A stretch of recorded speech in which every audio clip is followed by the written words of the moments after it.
Hello everyone, my name is Christian. Welcome back to Tekpon. Today our guest is Scindia, the Global Partner Marketing Director at Multiplier. Hello. Hello, Christian. Thanks for having me here. Super excited to have you on the podcast. Please tell us what your company does. Um, Multiplier is an EOR platform. That means employer of records.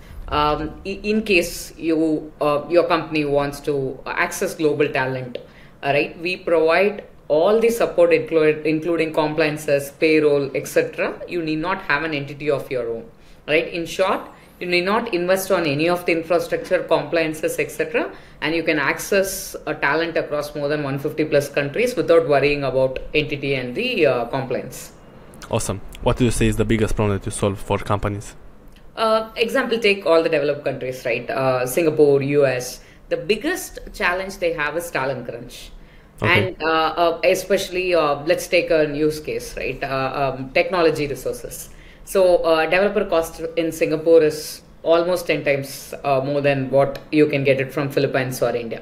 So when you wanted to scale your operations and you need to bring in a lot of talents inside and you have a limited budget, it's smarter to hire globally. But the biggest challenge in hiring globally is you need to have a local HR ops team who knows the labor laws, compliances, and you need to have entity tax laws, etc. Right? Yes. That's more exhausting and it will be more costlier than hiring in-house. So Yes. in country. So that's the reason if you have a partner like Multiplier, you need not worry about like which country you are going to hire from. You can easily satisfy your talent crunch or your global expansion by engaging with us, and you can onboard anybody and anyone in 150 odd countries within 7 minutes. That's awesome. Wow. Okay. And what are the products that you offer? We offer one is like employer of record, that is the thing we spoke about. Then agents of record, that is like your contractors, right? Whom you have multiple contractors, you wanted to take care of their operations, payroll, etc. And third important product recently we are launching as well as global payroll. So we will be able to do payrolling in any local currencies across 150 plus countries again. That's great. And what are the top features that your customers love? So see, today you found someone in Philippines, right? One thing you don't want to do is to sit and understand their structure, tax laws, what insurance we have to give, how to give laptops. Yes. So you need not worry about any of these things today. If you know that your resource is ready to onboard, all you need to do is you need to get inside our platform, just 7 clicks. In 7 minutes, you will be able to give the employer contract with the salary structure suitable for the respective country, insurance benefits, suiting the local tax laws, leave policy, everything adhering to the local compliances within 7 clicks, as I told earlier, right? This is a feature our customers love. You really know how to sell the product. Great answer. What are the use cases of Multiplier? Who can use The it? first use cases, right, the talent crunch is something we already discussed, and most of the companies, hyper growth companies, wanted to scale fast and they wanted to deploy in multiple geographies. Again, like setting up an entity is very tedious and tough. So through our product, you can do that. And another important thing is like you may be having contractors across, but to reduce the risk and you wanted to convert them full time, right? This is the best platform and you need not worry about anything. And third use case is cost effectiveness, because once all you need to do is pay a specific standard fixed fee for per employee, and everything, right, including their payrolling, including their insurance, delivering their laptop, anything happens, dispute happens between employer and employee, everything is going to be taken care by ourselves. So your complete HR ops team, you can save. So that's the important use case. That's super helpful. Wow. And I love to hear your favorite customer success story. One customer story is Aspire app. You must be knowing all well. They are a very hyper growth company. They have like almost 500 employees now. So when they came to us, they had a unique problem that they wanted to grow fast, but they didn't have budget to hire that many developers, because they were doing the product is something they have a payment gateway where multiple currencies they do payment gateway for, and if they have local developers, they were able to employ only few numbers, which was not enough for them to get ready to the market. So then we went and advised them to hire from India. So almost like 80 plus of employees across India and other APAC regions, we helped them to onboard, and we saved almost $1 million for them in this whole process, and 100% compliance has been taken care, right? And we helped them to scale super fast and go to ready to market so early, which they differentiated very well in the competition, and then helped them in their next series and etc. Absolutely. Thanks for sharing. I appreciate it. I'd love to hear how you differentiate. How is Multiplier different than the rest of the competition? Because I know it's a crowded space.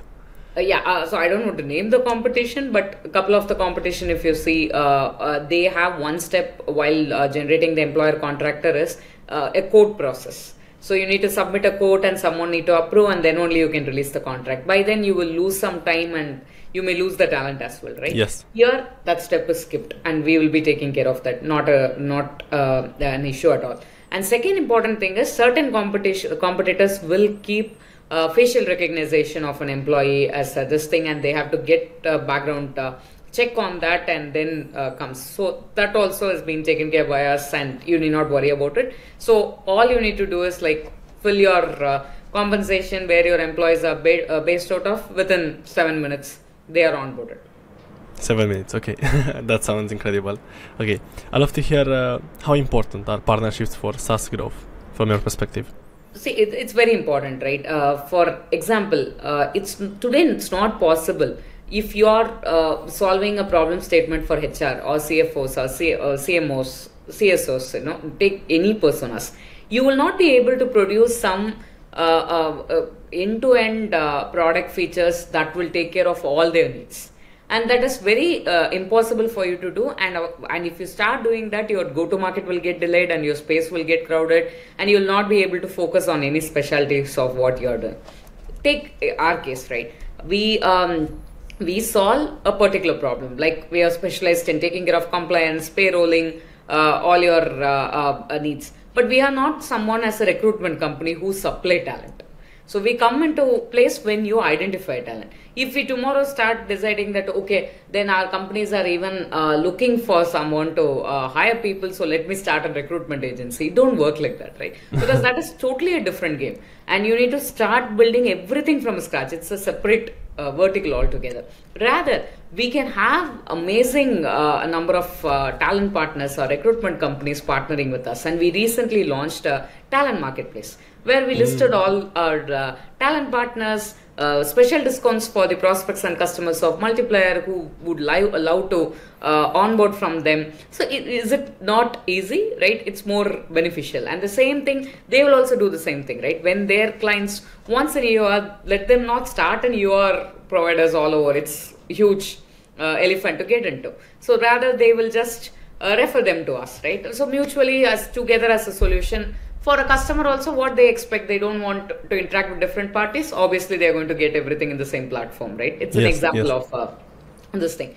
And similarly, different product partners, like today, okay, I come in this stage. Later, they may be requiring an HRMS to engage with them. They may need a performance appraisal tool. They may need a survey tool, right? All together we can have it. They may need a payment partner. So all together we can have multiple partners in our partner marketplace, again with special perks, discount and integrations, which they can avail it in the this thing, right? This is an example of Multiplier. But the same thing, it goes for every other company. I was head of global partner marketing in Freshworks as well. So they are the same way. Any fresh desk, fresh service, we partner with collaboration tools, we partner with marketing tools, we partner with automation tools, which helps to give a complete solution to our customers. So it's very important to provide a wide variety of solution to your customers by partnering with the right people. So this will not only reduce your increase of reach, but also reduce the churn. Because the more the number of integrations or the more the number of partners of yours they are getting associated, the cost of switching will become higher. So they will not leave from you, right? So we did a small study during Freshworks. We understood if any customer is downloading an integration, their chances of getting churn is reduced by 50%. If more than 2 apps, then it gets reduced by 75%. So it's an important tool for churn. And similarly, imagine that 2 partners coming together, we're having a webinar together, or we're having an event together. We will be able to penetrate into each other's ecosystem. So it comes as an acquisition channel, as well as a churn reduction channel, as well as like a complete solution marketing also you will be able to provide. So it's very important for any SaaS companies to reach that hyper growth by partnering with right partners. Wow. Amazing value. I'm super grateful, and it seems super smart. And yeah, thank you so much for sharing. It's incredible, mind blowing. But what is the story of partnerships in Multiplier? How did it start? As we told, right, 2 kinds of partnerships work really well for us. One is talent partners, which we already discussed. I don't want to dwell upon too much. Yep. Another is partner, marketplace, product partners, where either we can build an integration where like our data and their data flow with each other, or we are just a perks partner, right, where we get offers to them. So predominantly, we go and see partners who are sharing the same ICPs as us, and we go and partner with them with a mutual growth. It's not about like, hey, it's a one-way growth. Either we keep giving or you keep giving, or both of us don't worry about the customers. We need to get business, right? It's not like that. Yeah. We go and first see customer's point of view, whether this partnerships is important for my customers or prospects. If it is important, how can we choose the right partnership model for us to scale, grow, right? So there are 3 kinds of partnership usually any partner marketing or any partnerships will go over. One is strategic partnerships, where you go and attach yourself with a big name, right, a big partner, where you can provide a value addition to their customers. So they come and partner with you because their churn will reduce because of your solution, and for you it's a new avenue of revenue. Yes. And there is another partnerships called growth partnerships, where like mutually like same size as each other. So both of us will reduce churn, both of us will get new revenue, right? Important partnerships. And then strategic partnerships, 1 or 2, but this can be bunch. And then the long tail partnerships, where they can come and thrive in your ecosystem. It may be an interesting product for your customers. It may reduce churn by making them to do more, right? So it is very important for us to understand what kind of partnerships fits well, and we go and onboard them accordingly and build a partnership model with them accordingly, right?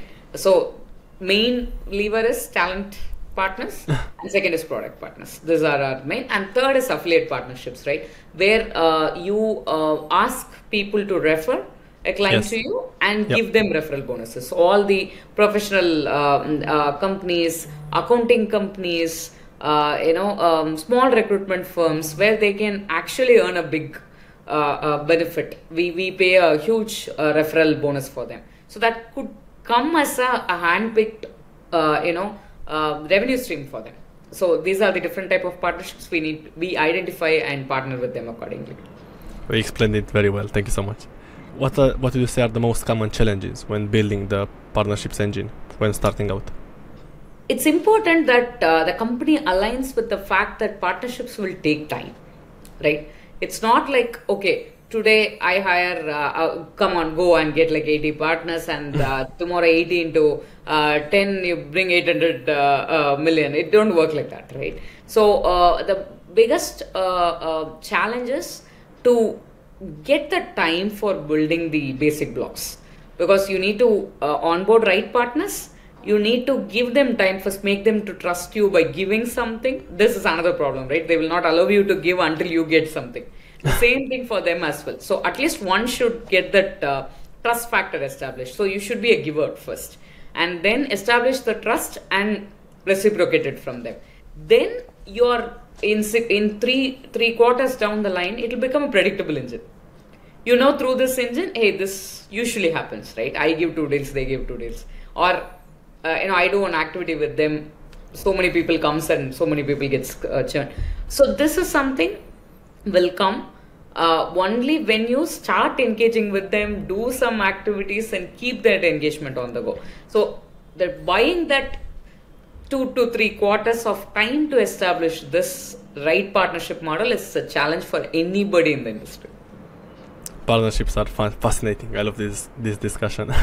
Amazing. Well, I'm curious to know what was the biggest mistake that you did throughout the journey. Okay, one of the personal mistake I did is I went after volume of partners at one point of time.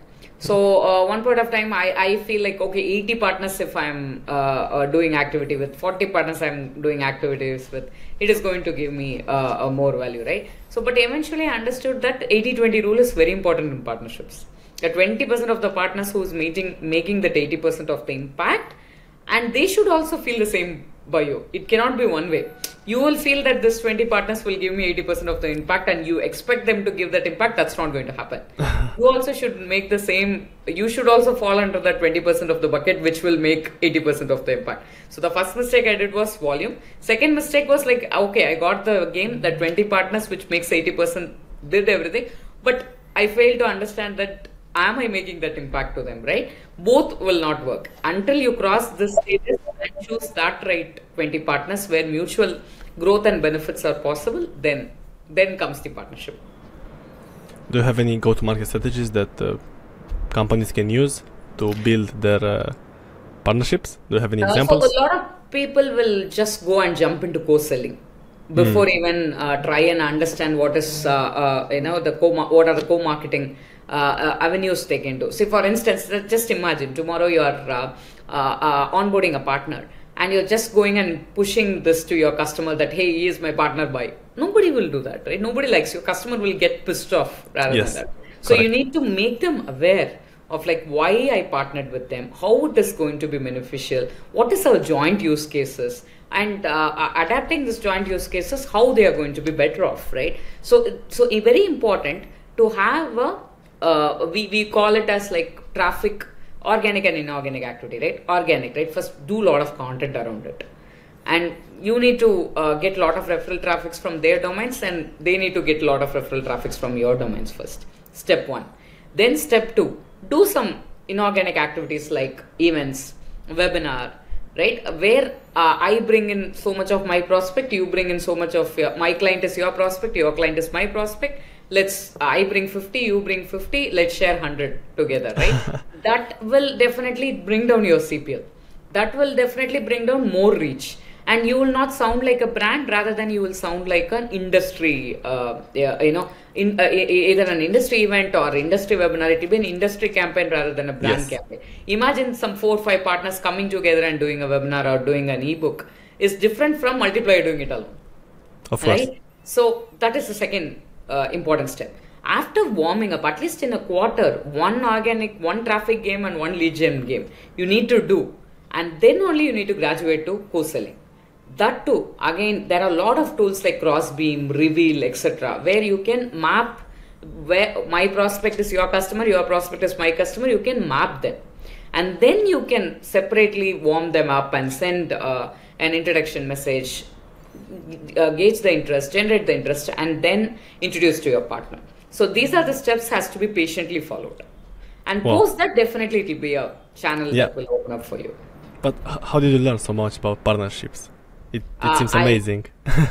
Thank you. So I love interacting with people, Christian. That's maybe one reason, because I started my career as a field marketer. Okay. And then from there I moved to a partner marketing role. And I've been there for like 9 years now in partner marketing role and 3 years as a field marketer. So 13 years of experience so far. The one thing I love about partner marketing is, first, you get to speak to a lot of partners. You can learn about a lot of companies. It's like when you are in partner marketing, it's not like you're working in one company. You're working in all these companies because you will know their GTM, their pitch, how they are approaching. You will learn so much. And a partner marketer can do any sort of activities. It can be like digital marketing. It can be physical events. It can be content game. It can be a backlink game. So all the marketing activities also you will be able to do. So that's why I love partnerships and partner marketing. Do you have any piece of advice for people starting out in partner marketing? One thing is, get your basics right. It's very important. It's very important to build the foundations of marketing in all levels. Because for partner marketing, first you need to be a generalist, knowing all the activities. That's very important, right? You can't be a specialist. Your specialization is partner marketing, but to make it happen, you have to be a generalist in marketing. That's the first rule, right? And second rule, you need to develop your skill set of outreaching, how to pitch a partnerships, right, and how to pitch right activity to them. Right, if somebody is having their interest in expanding in India, you are strong in India, but they are strong in US, and you wanted to expand in US. Amazing way of doing it, right? One event I will do in India, you come and join. You need not do anything. One event you do in US for me, I will come and join. You need not do anything. You should be able to tell this. Right? You should be able to pick up like which activity. Okay, they are good in this marketing. I will do this with them. They're good in content. Yeah, they have so much of website traffic. Let me get something to do with them on the website so that I get the referral traffic. Right? To know this, you need to be a generalist. So you have to be a master of all jacks. So that's my advice to partner. Thank you so much. Thank you so much. And now in your current role, I guess you manage more people working in partner marketing. Yes. So, little bit of history. I started, as I told in Blue Star, I started as a field marketer. Then in Reddington, I set up the function from scratch. That is my specialty. I always start the function from scratch. 6 years I was there. I scaled the function to 20-member team, and then we established that as a marketing function. And from there, I moved to Freshworks. So there again, like I was the first one to get hired for the partner marketing function, and from the scratch, I have built the team.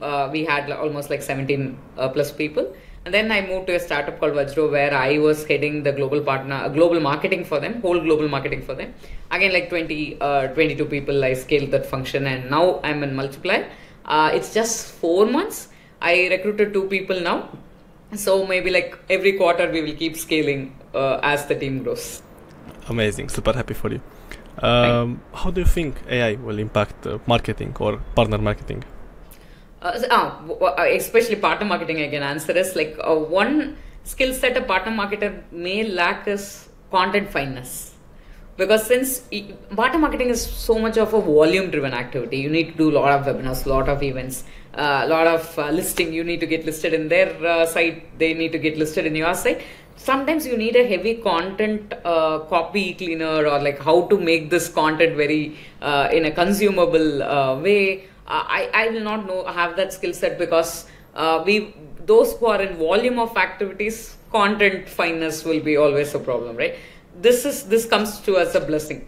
The companies don't have a big content engine centrally.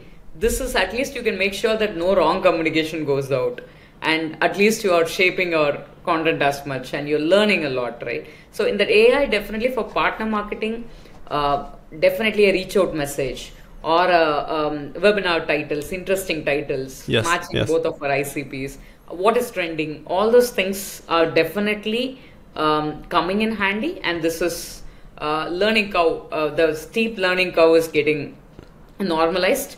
So in partner marketing, that plays an important role. And even marketing as a whole itself, right? AI plays an important role in digital analytics, setting up a workflow, how other company does. You can learn a lot of things. You can keep fine tuning them. So AI will definitely become a tool of enabler rather than replacing jobs, I would say. If you know how to use that and scale your engine, you should actually see this as a blessing but not as a threat. That is what I would say. I appreciate the transparency. I really like your passion for partnerships, and this discussion was amazing. I'm super passionate as well, and it was fascinating. Is there anything else that you want to mention on today's podcast? First of all, I always amaze someone like you who is doing this, because I used to, I'm on pause now. I used to host a podcast called MOV Leaders. So I have done 2 seasons, almost like 40 plus amazing marketing leaders. I have women leaders especially I have interviewed. And currently I'm under pause, renewing my 3rd season. I'm just brainstorming ideas like what new I can do in the third season, because first season, like everybody in marketing, everybody as women leaders I interviewed, and in the second season, like we started going like niche every field they will come and help women to come and mount towards the leadership role. Now with third season, I'm just wondering, like a lot of amazing people like you are there. How will I differentiate is something I'm figuring out. It's amazing job you're doing, Christian, and your base and everything. I hope this session would have been interesting for everyone. And if they have any questions, right, they can always reach out to me. I'll be happy to help, and even though I'll be more than happy to have a conversation with you on something else on the marketing as well as always. And once again, thank you for having me, Christian. Thank you so much. You did fantastic, and I'm super grateful. Thank you. Thank you, Christian.